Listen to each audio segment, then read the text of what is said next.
Welcome to TimSold Talks. Join us as we dive into all things real estate, talk about business, food, cars, and much more with industry experts. Dream it, believe it, achieve it. Welcome back to another episode of TimSold Talks. I'm very honored to have Justin Chan here, owner of Hibiki Japanese Restaurant here in Markham, Unionville. Thank you very much for joining us, man. No problem, man. And, for today's sponsor, obviously, Justin's brought something for us to try. Yes. Tell us, what do we have here? Probably we're going to launch soon. So okay. It's a twist on the zaru soba, the cold soba. So we added some sashimi in slices, cucumbers, and then we changed the sauce to a yuzu dressing. So it refreshes you with the noodles and everything. It's really comfortable summer food. You got me all excited. Can we? Yeah, should we try this? I remember you like the zaru soba. Yeah. I've been to your restaurants many times, and zaru soba's always been one of my favorites. And now you're pairing up with some sashimi. Yeah. Should we try some? Of course. Yeah, let's try.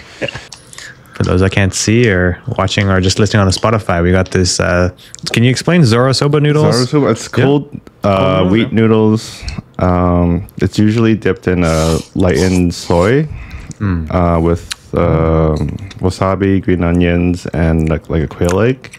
So I changed up the sauce to a yuzu base kind of vinaigrette kind of thing, just to freshen up the taste buds. With sashimi, there's going to be salmon, squid, and surf clam. Oh wow! Also some cucumbers to add some crunch to it. Amazing, thank you. Yeah, it's very. I like the new sauce. It's very citrusy. Yeah, I'm tweaking it a little bit because I don't want it to be too sour. Some people aren't too. How do you call it? Too fond of it, or too fond of it. Yeah. So this is a new dish you guys are trying, or will be implementing. Yeah. So this is a TimSold first. We're trying it first. We're your guinea pigs. So how's the review? No, it's really good. I like the citrusy, the tangy kind of flavor. It's a different from the typical. Yeah, and zaru soba. I feel like it kind of cools you down a little more. I don't know. It's something scientific with the sour stuff, but you're just gonna hear me slurping like the whole podcast. All right. Well, thank you for that treat. No worries. And I do recommend everyone go check them out because they are close by to us, and I frequently visit them as well. And can you tell us about the story about how everything started? So actually, I finished school for interior design. Oh, okay. And then my parents are in real estate, so they told me to do the course. Went through 1, 2, and then the third one I was like the terminology and all that. And also I was 24 back then, and then I was just thinking to myself, who's gonna buy a house from a 24-year-old? So I was just working part-time at different places, and then my uncle, who had another Hong Kong cafe and a Japanese restaurant too, and he asked if we were interested in starting something together. Okay. And then Hibiki happened. Wow. And how many years has this been? It's just our 10th year right now. 10th year, eh? In December, it's going to be the 10th year. Oh, congratulations. That's amazing. Thank you. Yeah, it's been a lot of ups and downs. Yeah, I was going to say, it's been quite a turbulent 10 years, right? Oh, yeah. I was expecting, do your stuff, hard work kind of pays off kind of thing. Yeah. But I think it was 2019, 2020, when they closed down all the restaurants. Yeah. And my uncles had over 20 years of experience in the restaurant industry, and nobody's ever thought that, sorry guys, you can't open up. You're locked down. Like, what the hell? Yeah. So that was an interesting change. Yeah. We took a month off to do some renos, expecting it to open up, but then it turned into the takeout scene. And that was really interesting adapting to that, because we never did too much of takeout. Okay. I think in general, a lot of restaurants, it's more like clear. Either I'm doing takeout or mostly dine in. Yeah. And then there's maybe 1 or 2 takeout orders a day before COVID. Yep. But switching all to takeout and starting to build like social media and stuff like that to bring the products out was quite difficult. It's a different game, right? Yeah, totally. And it changed from, you know, surveying and talking to customers to just waiting for the phone call every day, you know? Yeah. So, like, good thing there was some help with the government, all the subsidies and stuff like that. Like, I guess we just broke even. Yeah. Over that time. And, yeah, it was good learning opportunity. And that's, you know, like 4 years ago already. We're talking about, right? 2020, right? So. Yeah, I still remember we would forget soy. We would forget 1 or 2 things on the order, and we have to run out ourselves to bring it back because we're not used to doing so much takeout, right? So it was a new learning curve, but it definitely strengthened our takeout game. I mean, it brings another avenue of business for you, right? So yeah. And for those who that are listening or maybe not familiar, like what is the the real difference between takeout and dine-in? Like it sounds simple, but like I'm sure there's a lot of so takeout, it sounds simple, like just throw anything in the bag kind of thing. But in dine-in, if I'm missing the soy, I'll bring you the soy, no problem. If I'm missing that, I can bring it to you. I can save, like if there's something wrong with the product, we could, I'll offer you something to, help the situation, right? Yeah. But when it's takeout, they take it home and they're not happy with something, then you kind of just stuck there. Or if you forget like the soy, forget the wasabi, and then I've had people get really cheesed out. Really? Yeah. I don't know, man. Man. It was... they'll cancel their Uber order or something, or like... No, he picked up the order, and then when he got home, there's no wasabi in the party tray. And then he was giving me everything, like all the swear words and everything. And then, I'm just gonna bring it to you, don't worry. And then... Yeah, stuff like that. You kind of meet a lot of different people. Like some can be like, "Oh, that's no problem. Yeah, just bring it over." Yeah. There's some that are like, "Yo, what the heck? I paid for this." And I was like, "Oh, I paid for the food. Come on." Yeah. But like mistakes do happen, and like I'm sure he probably has made mistakes too. So it's not helping the game. It's not helping your experience either. So sometimes just chillax. Just chill a bit, right? Like sometimes just chill a bit. But I think overall, people have been more appreciative after COVID for dine-in and less angry about things that happen in the dining room. Kind of thing. They're not as locked up anymore. So yeah. Tell us about that. How's the past few years been since COVID's been kind of eradicated? It sounds like past few years been really interesting. So they've called it the vengeance spending kind of thing.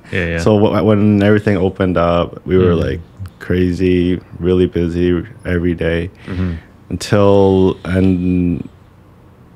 last year, September, October-ish, when school started for kids and like mortgage. So I feel like a lot of people are having a hard time or trying to have some money in the pockets. So it kind of dipped quite a bit for most restaurants. And then this year it's slowly picking up with like them lowering the interest a little bit. And also I guess the weather did a huge thing too. Like when it got warmer, the sun came out. Like the business got really different too. And speaking of differences in business, like how has that changed your own business? Like, are you like trying out new products, or are you pushing certain things, or like what are some of your kind of like differences from prior COVID to or pre-COVID to post-COVID? So. I had my uncle help out. He was the partner. Until I think mid-COVID, he just wanted to try something in Hong Kong, and I kind of took over. And that's the biggest change for me for sure. Like I I was used to mostly serving and managing people, but now I have to deal with like inventory, go pick up stuff for the restaurant. So remember, I had a Type R, Civic Type R. Yeah. It's good that it's got a crazy hatch though, but Yeah. I used to fill it up with groceries. Boxes of veggies, and I kind of feel bad for the car. Like I was kind of wasting it because it's known to be like sports car, track car. But yeah, I did everything in that car. I went, Montreal trips. Yeah. So versatile. It's so the trunk is actually surprisingly good, especially if you compare it to like a Golf, which is also a hatchback. Yeah. It's really surprising, like how well the space is inside, and it's the only thing was like when I had to grab groceries, it kind of got dirty everywhere. Like onions are the worst because the peel just gets everywhere. Oh yeah, it's so hard to get out, eh? Yeah. But so pro tip: don't put onions in your sports cars, guys. Yeah, but in general, like picking up more things, it was kind of interesting for me. For the last 2 years, I've been trying to fine tune the current menu, like make sure everything worked well. And then this year we're starting to try new things. For the 10th anniversary, we have a new shrimp broth ramen. That's been doing pretty well. The shrimp broth, how does that differ from traditional ramen? Because traditional, it's either a soy base or like a pork bone base. The shrimp broth has been pretty trendy in Asia for the last few years. It's good that we use some of the things we used to throw away. So the shrimp head, the shrimp shell, to prep the broth. And then the flavor is really crazy because I never thought that was something that was useful. But when I saw some videos about it on Instagram and people doing some recipes, and I tried it, I was like, wow, this is actually pretty good. Yeah, it's almost like a bisque kind of feeling. Oh, yeah. It's the creamy head, like the shrimp heads, right? The cream. So we deep fry it, and then we cook it with some basic chicken broth to get the soup out. Nice. Yeah, with the ramen, because it's a stronger flavor, and when the noodles pick up the soup and you have it, it's like a perfect match. It's good. Yeah. Oh, okay. Yeah. Oh man, I have to make reservations. I'm gonna come try that. Walk in, man.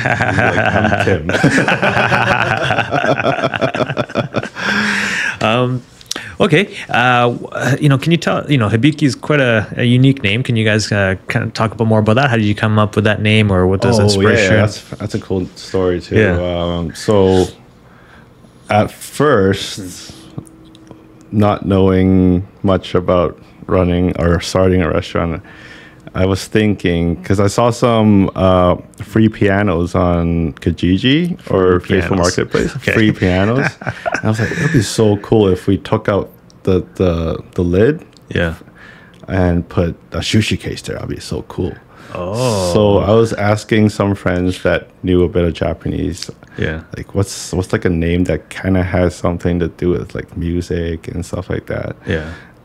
Instead of something that's like, because usually places use like either a city name or some really like basic Japanese words to do it. So they came up with Hibiki, and in the Chinese character, it means like a sound, a noise.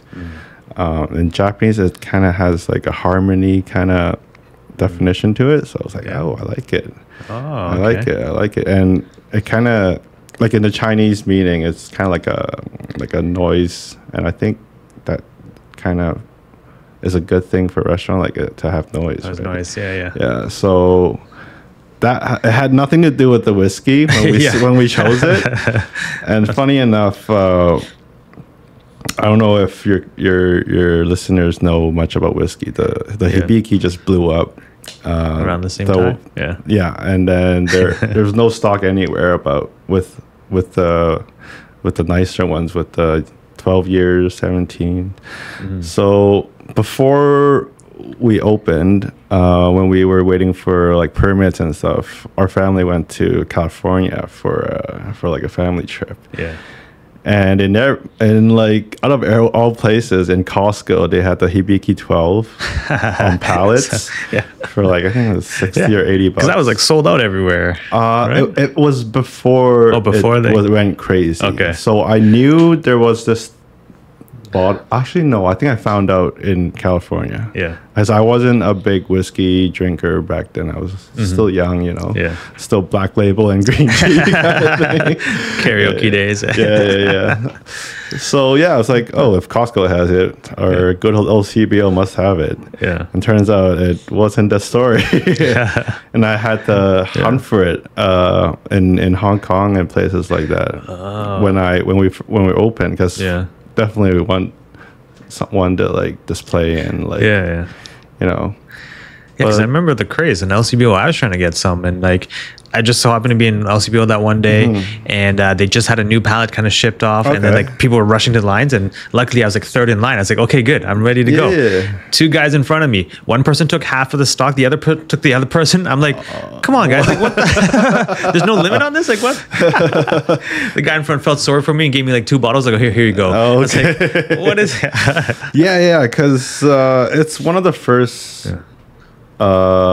Asia produced whiskeys to be brought to a bigger audience.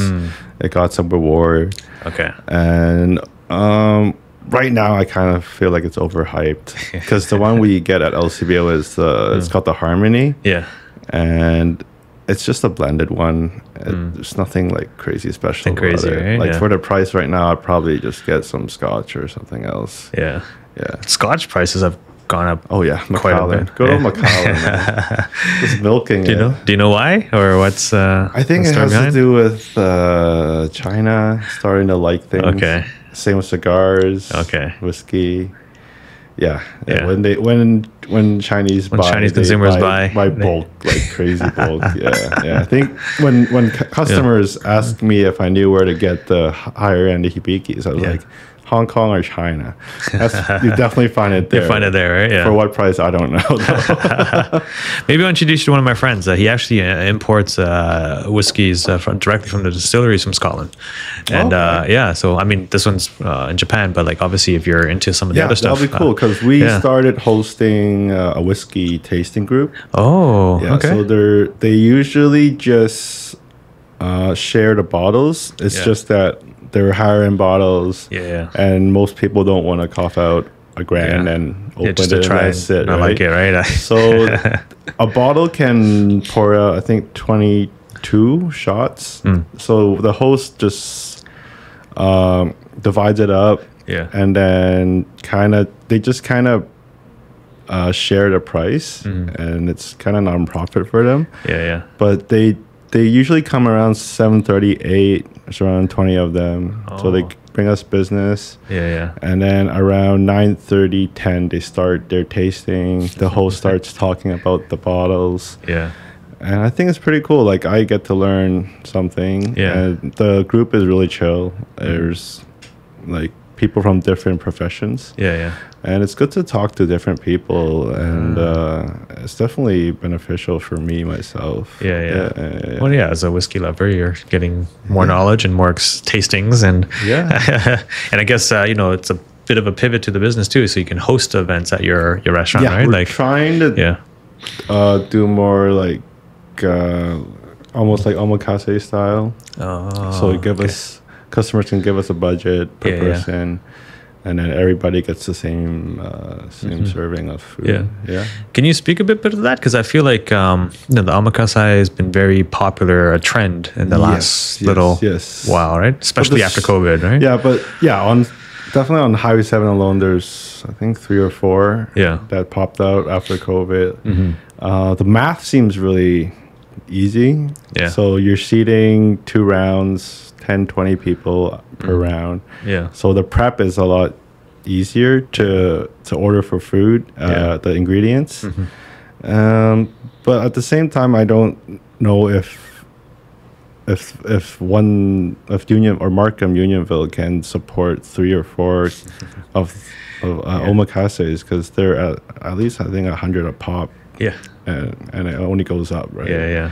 So it's definitely a different atmosphere, vibe, because it's a little more quiet, more serious. Yeah. You know, maybe like date night or like business meetings versus our restaurant. We kind of cater to more families, locals. Yeah, we do some parties as well sometimes. Yeah. Yeah, so a big steady customer base, right? Yeah. But our menu kind of reaches out to like the people who want to spend less to people that really want to splurge too. Yeah. Okay. And who do you find is a bigger demographic? Like, you know, the one or the two, like, or do you, and that's why you have a big spread. You cater to both.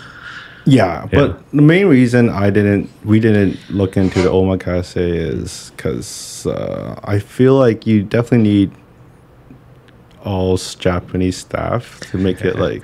Yeah. I'm not saying like other people can't do the same thing, but it's just that when you're paying this much for the experience, and the guy's talking Chinese to you, it just kind of diminishes it a bit, right? Yeah, maybe I'm more traditional, or just. I mean, it's part of the ambience and the atmosphere and exactly the face visibility, right? Yeah. The reason why people are willing to pay for it because they know how like. How the Japanese style is. Like we look at every detail. Yeah, we only give maybe the 50%. That's like the best cut of the fish versus Asians, you know, we use or Chinese people, we kind of try to use everything, right? Yeah. You know, speaking of some of the fish and ingredients, like where do you source your ingredients from? So tuna, salmon's from Norway. Tuna's mostly from South America. Oh, because they started farming it. Yeah. And when we used to farm one, there's less tendon in the belly. Oh, so it's because traditionally toro is supposed to have the tendon. Yeah. That's what the older chefs tell me. Yeah. And that's what gives it the flavor. The good fatty. But we've had customers complain like, "Yo, I'm paying $30 for 3 pieces of fish, and it's got like tendons in it." I don't like this. Yeah. So it's less explaining, I guess, because as it's farmed, it moves less. Yeah. Therefore, there's less tendons, and therefore there's more fat in the fish. Yeah. Yeah, it's just that simple. We're not trying to be like, anti-Japanese fish after the pollution and everything. Right? Yeah, but there's still some like more exotic stuff we order from Japan or New Zealand too. Okay. After the pollution they did. Yeah. Some suppliers of fishes, New Zealand fish. Okay. Yeah.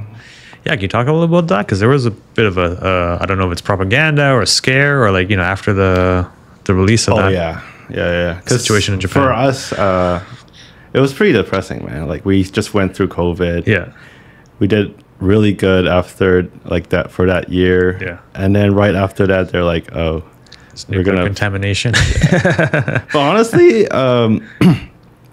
it's just the only problem with it is they told people, like they announced it to everyone, right? Yeah. Like I'm sure even Lake Ontario. Yeah. It's probably way more polluted than like most other places don't bring it up and just kind of sweep it under the rug kind of thing. I don't know what caused them to bring it up or tell everyone, but like I just feel like the only reason it was such a big impact is because they told everyone, and everybody else who does it kind of just hush hush kind of thing, right? Yeah, for those who don't know, there was this back I think like 3 years ago, roughly. The Japanese government, they were talking about a nuclear power plant that was like shutting down or decommissioning it, and they had to like pump a lot of that the water or something or sewage into their local ocean there, and that caused a big scare about the radioactiveness potential of the fish. Exactly. Yeah. But at the same time, it's like after talking to different customers, different ages, and most people were They care or no? were like I guess I'm speaking for like North America or Canada. Most people weren't too worried, except the ones that kind of are planning to have babies. Then they were kind of more careful. Okay. But most other people, they feel like I'm only gonna live another certain amount of years. You know, if you're scared, don't touch it. If you're not, then go ahead. Like, there's no need to like tell everyone about it. Be like, oh, don't eat this. Don't eat the radioactive fish. But yeah, definitely putting like having Japanese cuisine on our restaurant name like definitely had some impact. Some negative impact. There's some people who came when at the beginning. There's some people who came in and asked where the fish came from. Where the fish came from. Yeah. It's like it's the ocean's everywhere. So like sooner or later, whatever's contaminated here is going to go around. Right? Exactly. Yeah. It was worrying at first, but after talking to most of our customers, I think it doesn't mean anything to worry about it. You know, like either that or something else. Something else will get you. We're all gonna die anyway. Yeah, so. there was a period like don't eat so much salt. It's gonna give you cancer. Like, what am I gonna like? What am I left with? Just drink water and just straight up water. Even that's probably bad. So yeah. So who knows? Okay.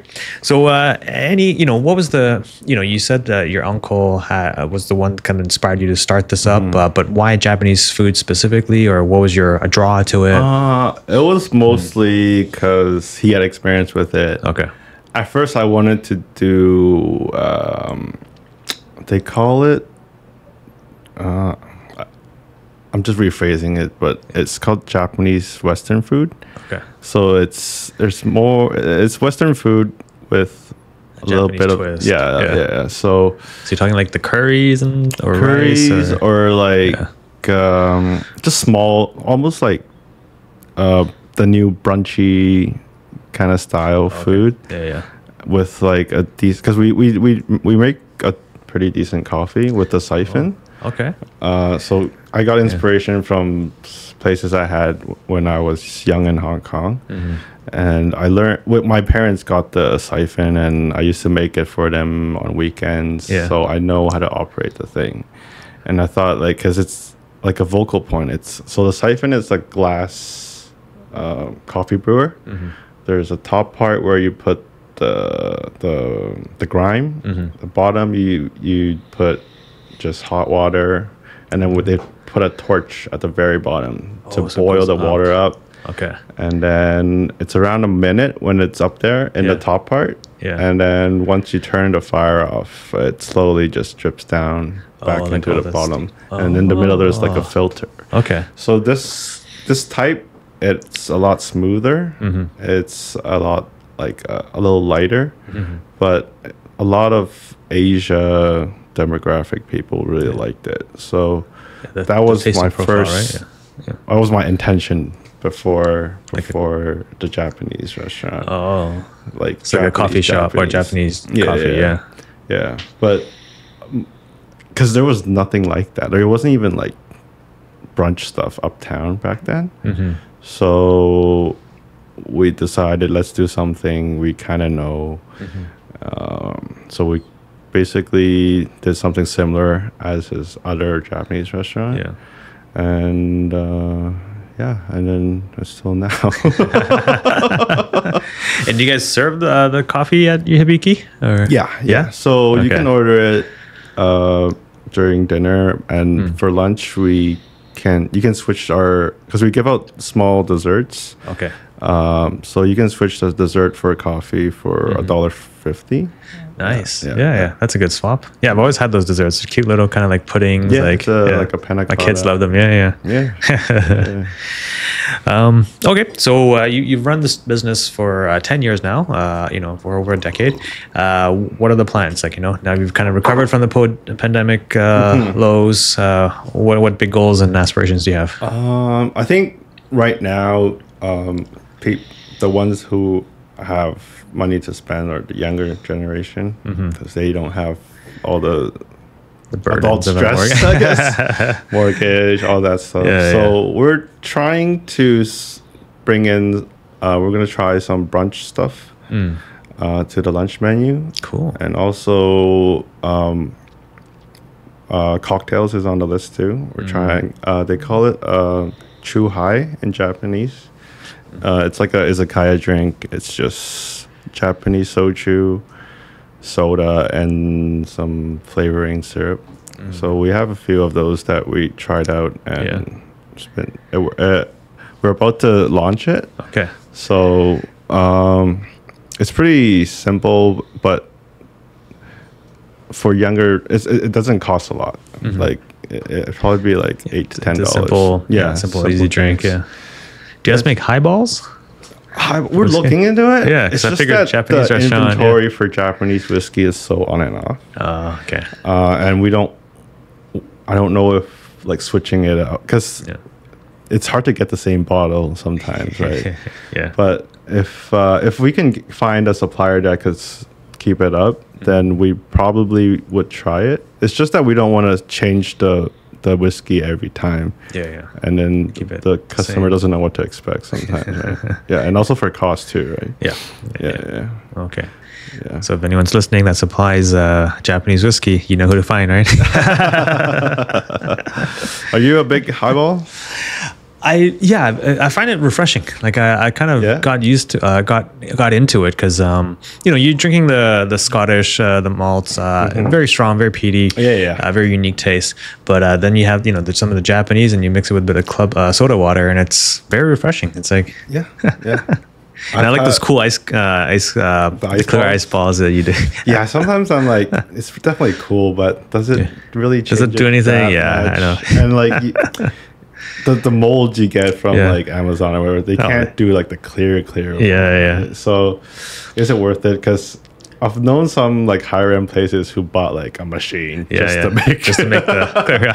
It's definitely like clear and very nice, but like I don't know if it's worth it, man. It's a lot of work, because like I got one of those smaller machines to try and do it. Yeah, but you still got to like shave it yourself and come out. We're experimenting with I think it's the way how the ice freezes. Oh yeah. Right? You need to have an insulated box so it slowly freezes. Yeah. Even I think in Asia they have ice companies that make clear ice. Yeah. And that's all they do. That's all they do, right? Yeah, it's pretty crazy, man. Yeah, I know, it's a fascinating business. And I first saw it and I was like, okay, I gotta try it. And it's cool to try and make it at home, but then it's a lot of work to do. It's and then your drink is like, oh, I'm done. That's true. Okay, just mindful of time. So, before we end our podcast here, we always ask our guests two questions. So the first one's food related, and that'd be, what's the one type of food you would eat for the rest of your life? How specific does this have to be?